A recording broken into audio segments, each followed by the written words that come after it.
essay. Still happening. We talked about it in class. How do the historical references included in Dead End and Norvelt contribute to the theme of Jack's coming of age? Historical references are included because, so the historical references were included to strengthen the themes and the lessons and the events happening in the novel. And what is coming of age? What is coming of age? Coming of age is the theme where, come on in, Mr. Mac. I think I was talking about coming of age. Coming of age, as a reminder, is maturing and realizing the truth about the world. Coming of age looks different for everybody. And it is not what happens on the outside. It's not an age thing. It's what happens on the inside.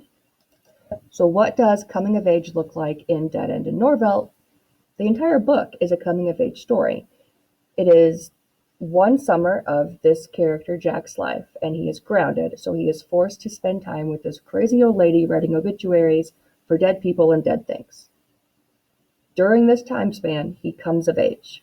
He realizes truths about himself, about the world, and about those around him. That's easy.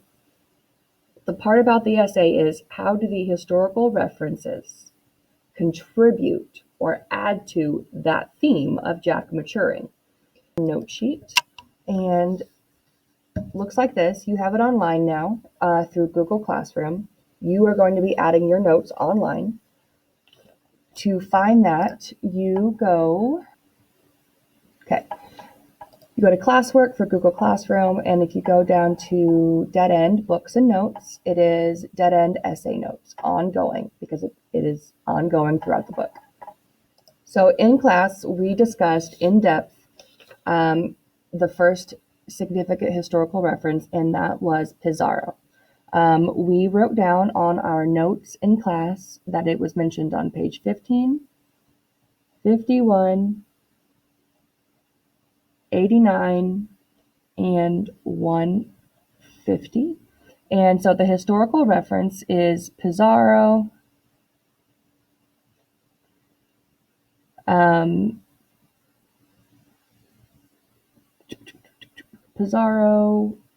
conquering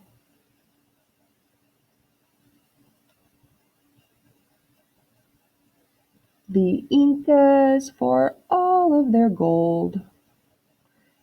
The agreement that the lesson learned can be boiled down to money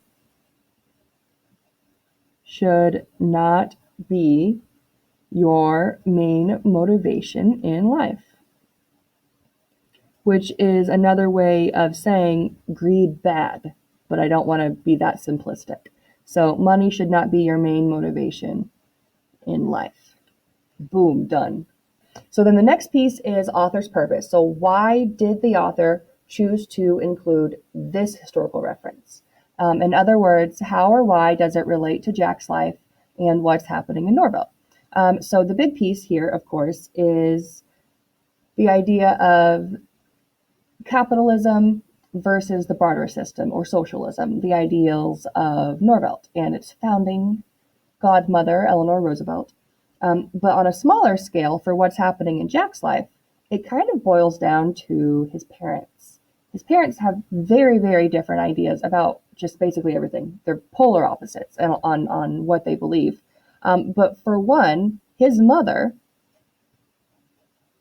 is all about community, is all about doing good just to do good and to help those around you. She even tells him when he first is told to go help Miss Volker that if Miss Volker tries to pay him for his help, that he was to say no, no thank you. So Jack's mom is all about helping community. And the piece I just brought up about him refusing pay from Miss Volker or being told to, it was on page 5. And then something else that we talked about would be his father. And his father is the opposite of his mother, where he is all about money, getting ahead, cutting ties with the past, moving forward, money, money, money. make money, get a job, sell the house, sell history, doesn't matter. I got paid. That's his dad. Dad is motivated by cash. Like literally on page 96, they talk about how cash is king. So Jack is seeing the importance of this historical reference of money should not be your main motivation in life, and he's seeing it played out in the differing views of both of his parents. How does this contribute to the theme of coming of age? Reminder that coming of age means maturing. Jack's maturing, so how does Pizarro, money should not be your main motivation in life, his mother's views and his father's views, how does all of this go to add to him coming of age? Jack's beginning to realize that not everything is about I'll do this if you give me this. Like even in on page 251, when that farrier, like ex Hell's Angel, comes to his house to like redo the hooves of that donkey war chief, Jack's like, talk to me, hang out with me, I'll help you. You know, I'm worth more than money. Train me. And the guy's like, nah, dude, give me money.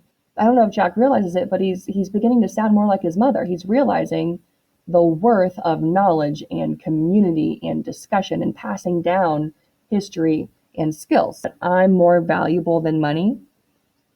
I'm more valuable than money. So he's beginning to realize learning, developing skills, that is important to him, not just cash. And then on page 299, he begins this little thought process in his head of why do people allow themselves to hurt others?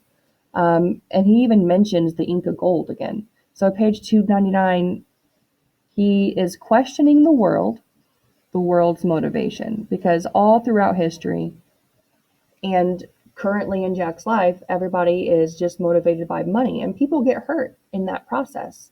We're not looking out for the greater good if we're always asking, where's mine, where's mine? And so on page 299, I think is a good point where he is questioning the world around him. But the fact that Jack legit becomes this old lady's friend when he was at first forced to go help her, now he looks forward to being with her. So Jack's developing friendship with Miss Volker, I think, is a true sign of maturity. Voila. I think that looks really good. So our first important historical reference is Pizarro conquering the Incas for all of their gold. The lesson learned, money should not be your main motivation in life. The author's purpose was to kind of pinpoint the differing views of Jack's parents. And then how does this contribute to Jack's coming of age? It's Jack beginning to figure out what he thinks, which is he is more valuable than money, meaning like lessons, skills, history, knowledge. He's questioning the world's motivation, and he's developing a friendship when at first he just wanted to be paid for helping somebody. All those are signs of maturity. So the next two historical references we will do this week. Hint, hint, page 196 is where we're pulling the second one, and hint, hint, page 261 is where we will pull for the third. I hope this helps. You should be filling this in on your notes on Google Classroom. Miss you, love you, bye.